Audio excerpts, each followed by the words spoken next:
Keeping up with the Palmetto State's ever-increasing demand for energy. That's our focus on this edition of In Focus South Carolina. I'm Bree Driscoll. The state has been experiencing a steady increase in population and industry. The combination highlights the need for affordable and renewable energy. Joining us is Senator Tom Davis. Welcome and thank you for your time. Senator Davis, can you talk a bit about South Carolina's growing energy demands, from our growing population to our growing tech sector? Yeah, I mean, there's no secret that the amount of energy we currently have in South Carolina is outstripped by the demand, increasingly from, corporations and businesses that are coming into the state that have higher than usual energy requirements, mostly in regard to the use of data centers, use of AI. And so that's really changed the game. We need to focus on increasing on the supply side the amount of generation we have. And in doing that, we need to look at comparative advantages. First of all, nuclear. Over 50% of our power in South Carolina comes from nuclear. We have a tremendous amount of intellectual expertise, operational expertise here in South Carolina. There's an opportunity with a failed power project in Fairfield County, VC Summer 2 and 3. There's an opportunity there. The private sector wants to step in and complete those two reactors. And we also have an abundance of natural gas in the United States. And so we are working on having a new pipeline bringing natural gas right into South Carolina. So it's really an all the above strategy on the supply side to create generation, nuclear, natural gas. Solar is also important. So really, we're focusing in South Carolina on the supply side of the equation to meet the needs.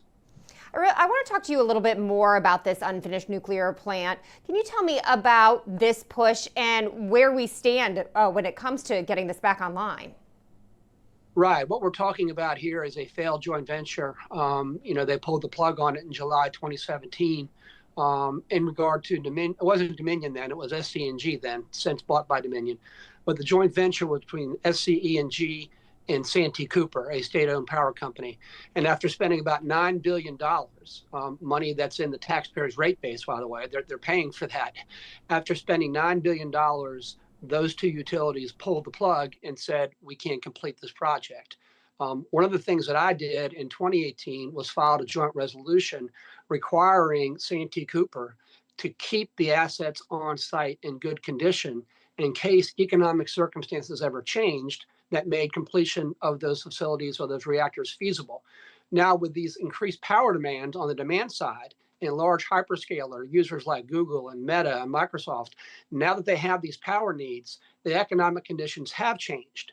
And they're willing to use their own balance sheet to come forward to spend money to build the generation that they need. And so what we then did is I drafted a joint resolution this year that was passed by the General Assembly that directed Santee Cooper to have an RFP process to solicit bids from the private sector in regard to acquiring that asset, which once you acquire that asset, you can take that off of ratepayers' rate base, and using their own capital, their own balance sheet, completing those two nuclear reactors. I'm very excited about that. It is making use of a stranded asset. It is taking dollars off of the existing ratepayers' base, and it's providing 2,000 megawatts of energy for South Carolina. Now, the goal with any renewable energy source is to meet the demand, but also to drive down prices for consumers. What are the current energy concerns you are hearing from South Carolinians? One of the things that you hear is that with these large hyperscalers coming in with huge power demands, there's a concern that utilities are going to build generation and then spread the cost of that new generation across the rate base. In other words, existing customers will subsidize the generation that these large hyperscalers need. But what VC Summer 2 and 3 and that RFP bidding process shows us is there's a different economic model out there. You don't have to have the cost of new generation spread across the entire rate base with everybody's bills going up. You can have these hyperscalers use their own balance sheet, spend the money to build the generation they need. That way they bear that cost instead of having it socialized among the rate base. So I hear a lot of concerns from constituents about the demand side putting pressure on prices going upward. But this new model, this new economic model where hyperscalers can finance and build their own generation, I think is something that can solve the problem. And quickly, solar energy is an option. A large solar farm in Sumter County was recently denied, and local laws and ordinances were to blame. Is there anything the legislature can do to cut some of the red tape for renewable energy companies as a whole? Well, solar is an extremely important part of the overall supply issue that we have here in South Carolina for generation. And what you're seeing increasingly is co-location, large energy users building solar farms right adjacent to their operations and providing power, their own power needs. Now, that does bump up against, in some instances, as you just indicated, local zoning ordinances. And a lot of local zoning ordinances prohibit solar farms. And so what you have here is sort of competing interests. On the one hand, the state wants to encourage large solar farms that can co-locate with large users. On the other hand, we have a long history of home rule in South Carolina where we let local governments have land regulations that establish what they want their community to feel like. So there's got to be good faith on both sides and compromise and a middle ground found. So we're in the beginning of that process right now. Everybody wants the same thing in the end, though. We want clean, abundant energy, and we want to make sure that our character of our communities are preserved. I'm confident there's a middle ground to be found. All right, some great information there. Thank you for your time, Senator Davis. I appreciate you having me. Thank you. Welcome back. We're focused on the state's growing energy needs. Our Josh Robin picks up the conversation now. And Senator Russell Ott represents District 26 that covers Calhoun, Lexington, and Richland counties. Welcome to In Focus. Nice to see you. Thanks so much for being here. Thanks for having me. Looking forward to it. I wanted to talk about rising energy costs, obviously an issue across much of the country, South Carolinians very much included. So the state is exploring renewable sources of power, and there has been this trend towards nuclear energy and completing reactors, though, that have been previously abandoned. I wanted to get your thoughts on why they were abandoned and how you can resume construction on them.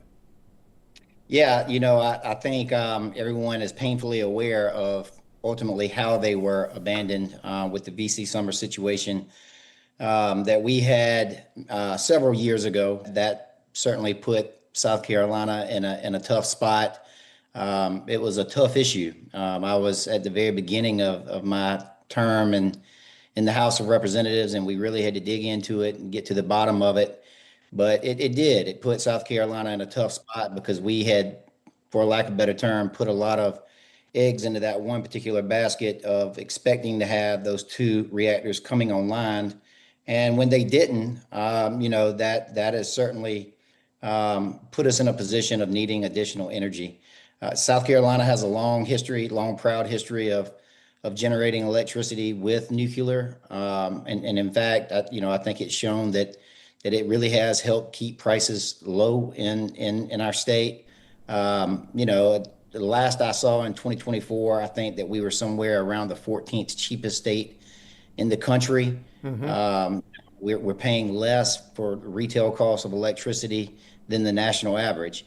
But I think it's important for us to have a good mix. I mean, at the end of the day, that's very important for our generation mix to be diverse so that we aren't counting on one form of generation and one form only. Well, I was going to say that people obviously want lower bills. They also want greater transparency when it comes to their energy, especially in South Carolina in the heels of the scandal there. What would you like to see happen? Well, I think what people really care about most importantly is that affordability, but they also care a lot about reliability, and we can't ever lose focus of that either. I think, and I'm guilty of it myself, of taking for granted sometimes just walking in and flipping a switch and that electricity being there. So we can't ever take reliability and affordability for granted. But yeah, we owe it to the folks of South Carolina to be completely transparent. And be straight up with them about, where their power is coming from, the cost of generating that electricity, making sure that they know that it's dependable and it's going to be there. I think that's why, energy is really a lot of times overlooked, but it's one of the most important issues that we deal with. So much relies on it, economic development. Everything revolves a lot of times around that energy. And so it's been an ongoing issue and it's going to continue to be. Yeah, how can you rebuild some of that trust, Senator? Yeah, I think we've been doing it. I certainly have. I certainly do think that we have worked very hard. There's been legislation that has been pushed that we've said no to. What got us into this mess was something that was called the Base Load Review Act that was passed in front of VC Summer, which ultimately put the cost of building those reactors on the backs of the ratepayers on the front end, rather than making the utilities and the contractors show that they could complete it before putting those costs on ratepayers. So we've rolled that back. I think that we've done a good job of strengthening the Public Service Commission and making sure that they were in a position to hold utilities accountable. Yeah, let's talk a And little bit about environmental issues. Obviously, nuclear goes into that. You come from a family of farmers, I understand. You sit on the Agriculture and Natural Resources Committee. How do you solve the state's growing energy needs while also ensuring environmental protections in a time nationally when those incentives to build green energy, clean energy, have been taken away? Yeah, I don't think it's an either or, certainly. At the end of the day, and I think that some people push that narrative that, only certain types of generation are clean. I believe that nuclear is clean. I believe that natural gas is clean. I think there's different levels. I think that South Carolina has done a good job of rolling back our dependency upon coal. We've cut that over the course of the last 10 years. We've cut the generation in South Carolina from coal in about a half. We've added a lot of solar during that period of time, and we've added gas. And the legislation that we passed last year is going to allow for the facility in Canadas to be a joint venture between Santee Cooper and Dominion, and that'll be a gas-powered plant. And so, I think that that's a good thing. The Office of Regulatory Staff, in conjunction with the Public Service Commission, again, is a good. I think they do a good job of being a watchdog and making sure, number one, that those rates are justifiable. Department of Environmental Services are going to continue to do a good job of making sure that we're taking care of the environment. All right, well, we'll have to leave it there. Senator Russell Ott, representing District 26. Thanks so much for your time on In Focus. Appreciate you. Thanks. The Office of Regulatory Staff, or ORS, was created in 2004 to protect public interest in utility regulation, including electricity and natural gas. The agency's executive director, Andrew Bateman, joins us now. Thank you so much for taking the time to talk to us. Can you tell us a little bit more about your agency's role when it comes to the state's powers needs? Yeah, absolutely. I appreciate the opportunity to be here with you.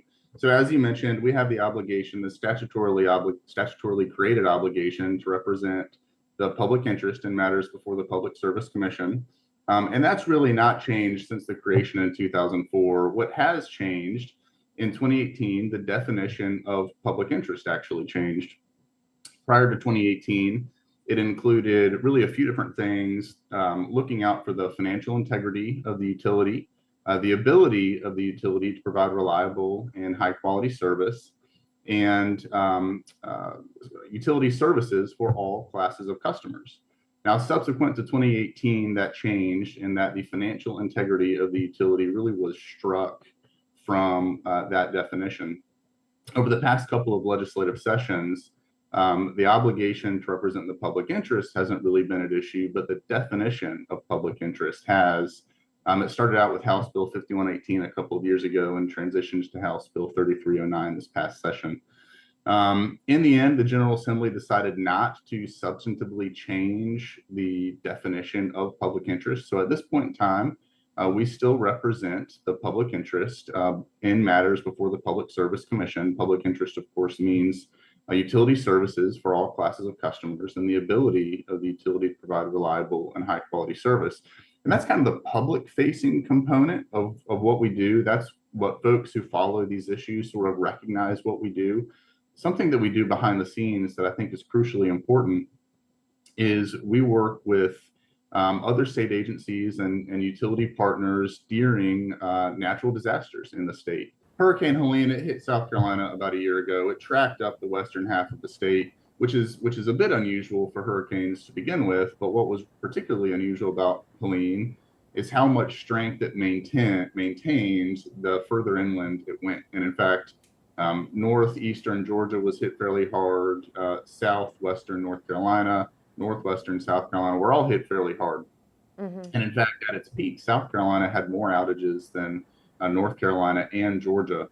But I think because in part of ORS's relationships with utilities, its relationships with other state agencies, its ability to leverage those relationships to communicate, collaborate, and really cooperate in an effective manner, we were actually able to restore power to the folks who have lost power faster than both North Carolina and South Carolina. And so you talk about what's ORS's role when it comes to power needs in the state. We absolutely have this public-facing role, and that was really at issue in House Bill 5118 and then subsequently in House Bill 3309. But we've also got this crucially important behind-the-scenes role where we're working with the Emergency Management Division during natural disasters that hit the state.